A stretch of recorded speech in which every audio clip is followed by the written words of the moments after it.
আসসালামু আলাইকুম। ডক্টর মোহাম্মদ ইউনূস বলেছিল যে আমরা দেশের খেলোয়াড় না, আমরা গ্লোবাল খেলোয়াড়, মানে বিশ্ব খেলোয়াড়। আওয়ামী লীগ আর বিএনপি আর ভারত মিলে যতই তালবাহানা করুক নির্বাচন আগিয়ে আনার জন্যে, ডক্টর ইউনূস জাপানে গিয়ে বলে দিয়েছে একটা দল শুধু ডিসেম্বরে নির্বাচন সাজে কুত্তার মতো পাগল হয়ে গেছে ওনারা নির্বাচনের জন্য আর ক্ষমতায় আসার জন্য। কুত্তাও এরকম পাগল হয় না কাতি মাসে আগুর মাসে, কুত্তা পাগল হয় গরমে, বিএনপি পাগল হয়ে গেছে ক্ষমতার কারণে। এই হলো ওদের অবস্থা।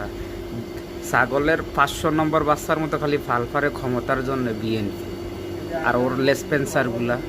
ওরা ভারতের দালাল হয়ে ভারতের পাও এমন মিলে চাটতেছে, মনে হয় যে ভারত ওদের ক্ষমতায় বসিয়ে দিবে। কালকে তো ওদের বাপ বলেই দিছে যে ওরা দ্রুত সময়ের মাঝে বাংলাদেশের নির্বাচন চায়।